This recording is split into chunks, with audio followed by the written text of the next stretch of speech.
Hello दोस्तों, मेरे एक यूट्यूब चैनल पर आपका स्वागत है। रेलवे की तरफ से एक लेटेस्ट अपडेट आई है जिसमें आरआरबी द्वारा ऑफिशियल नॉर्मलाइजेशन एफएक्यू जारी किया गया है। चलो हम उस नोटिस को देखते हैं। तो मैंने रेलवे रिक्वायरमेंट बोर्ड अहमदाबाद की ऑफिशियल साइट ओपन कर रखी है। इसमें न्यू अपडेट में है एफएक्यू नॉर्मलाइजेशन ऑफ मार्क। तो मैं इसको डाउनलोड कर लेता हूँ। तो इसमें है railway requirement board ministry of railway FAQ on normalization of mark. First query है, why examination in conduct in multiply session कि आरआरबी मल्टीप्लाई सेशन क्यों कराती है। तो इसका आरआरबी ने जवाब दिया है कि इस एग्जामिनेशन के लिए बहुत बड़ी संख्या में छात्रों द्वारा अप्लाई किया जाता है, तो एक ही दिन में पूरे एग्जामिनेशन को कराना असंभव होता है। तो इस वजह से मल्टीप्लाई सेशन किया जाता है, जिस प्रकार 2018 में लेवल फर्स्ट की वैकेंसी के लिए किया गया था, जिसमें 153 सेशन हुए थे।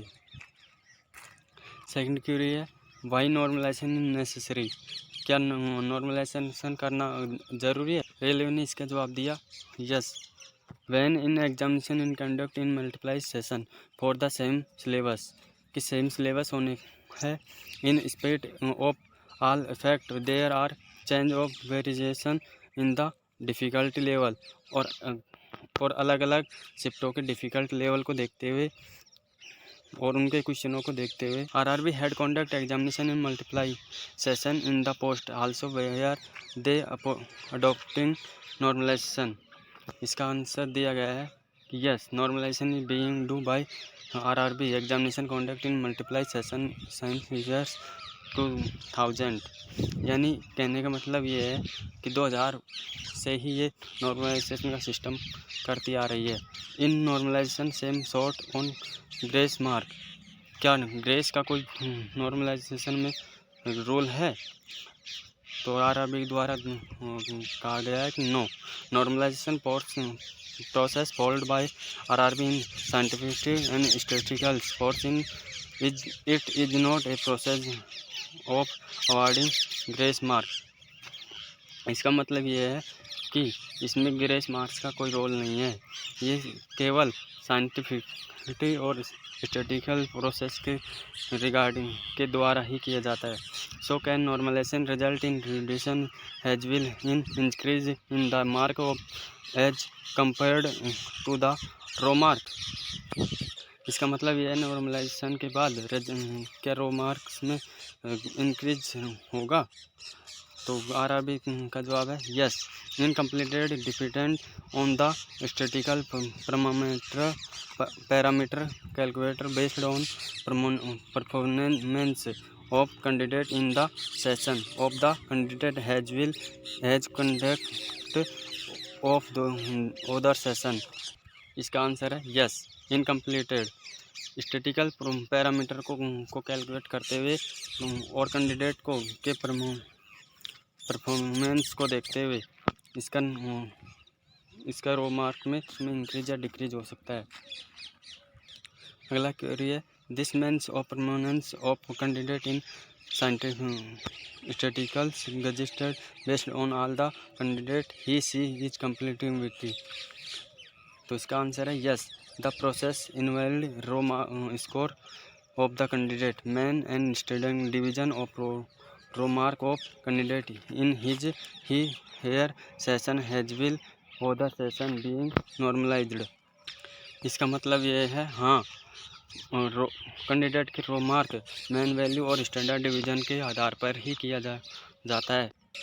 नेक्स्ट है, what is raw score, how raw score is calculated. Raw mark क्या है, रो मार्क किस प्रकार कैलकुलेट किया जाता है।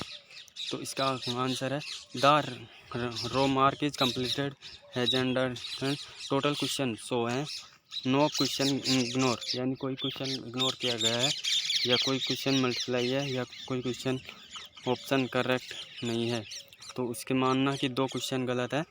तो नो ऑफ क्वेश्चन अटेम्प्ट, यानी कैंडिडेट ने 60 क्वेश्चन अटेम्प्ट किए, करेक्टली आंसर उसके 54 हुए और रॉन्ग हुए 6।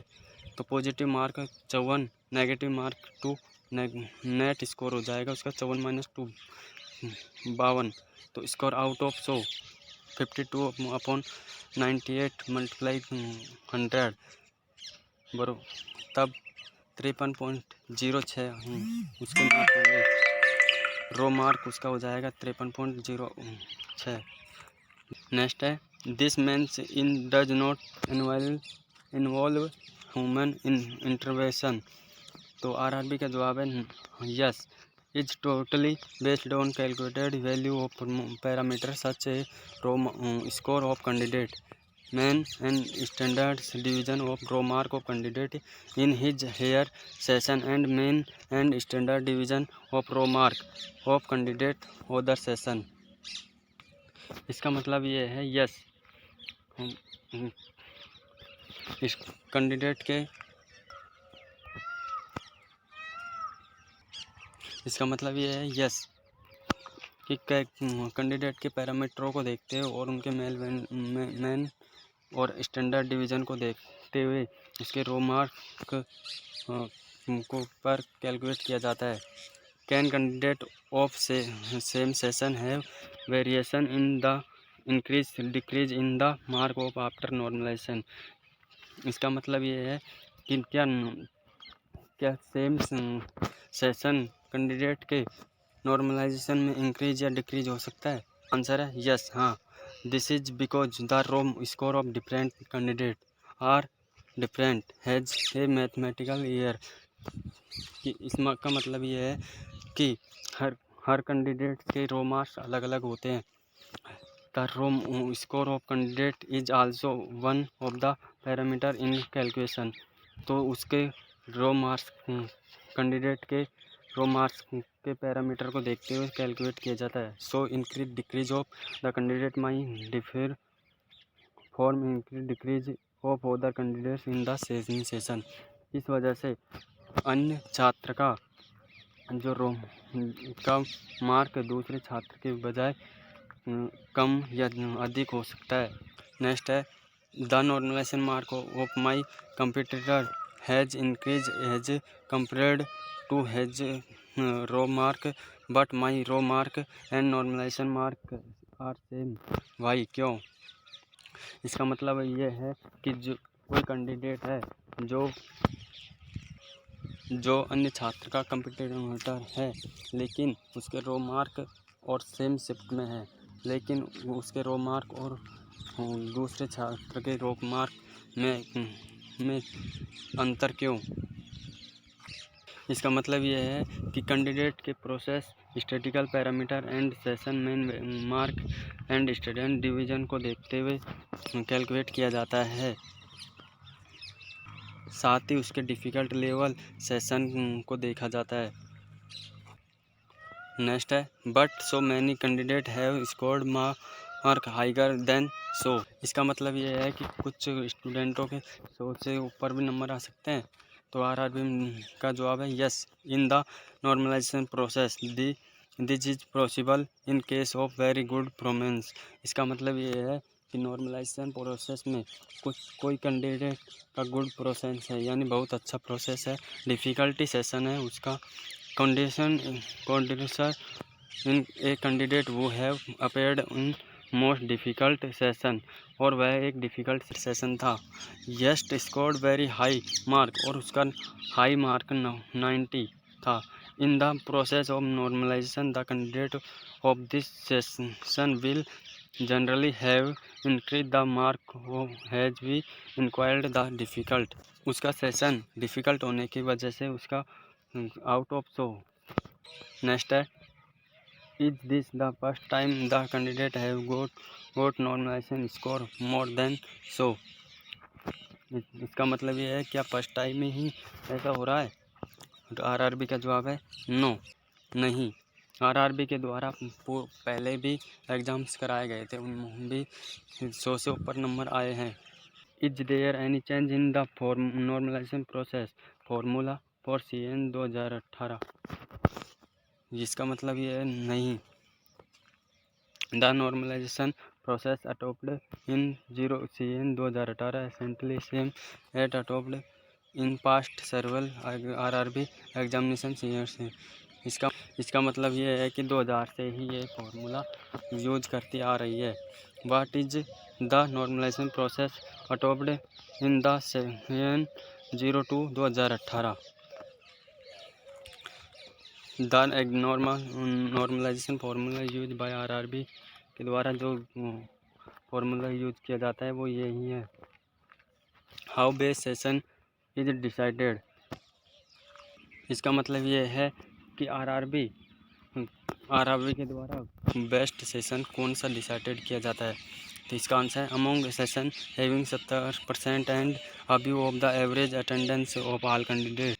इसका मतलब ये है कि average attendance of all session यानी पूर्ण सभी सेशन में से 70% एवरेज लिया जाएगा। Can you give some example in include process, ये नीचे बताया जा रहा है इसका प्रोसेस।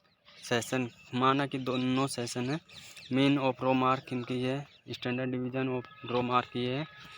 तो एग्जाम्पल के थ्रू समझाया जा रहा है कि सेशन 8 है, उसमें रो मार्क 75 है, तो इस प्रकार उसके नॉर्मलाइजेशन 115.89 हो जाएंगे। सेकंड है, रो मार्क एक कैंडिडेट के 35 है, तो उसका नॉर्मलाइजेशन के बाद 58.09 हो जाएगा। इसी प्रकार बताया जा रहा है, नीचे देखिए। Can normalisation score be less than raw mark, क्या नॉर्मलाइजेशन के बाद रो मार्क में कटौती होगी? आरआरबी का जवाब ये है यस, हाँ, इट कैन बी इन। इसका मतलब ये है कि एक कैंडिडेट है जिसका standard division and mean mark 18.08 and 42.28 है, तो इस प्रकार रेसिपी और average standard division and mean value candidate session कि मतलब कि कैंडिडेट का सेशन में स्टैंडर्ड डिवीजन और मीन कैंडिडेट वैल्यू 19.9 और 40.62 है, तो रो मार्क स्कोर ऑफ 75, तब नॉर्मलाइजेशन बाद 73.81 हो जाएगा।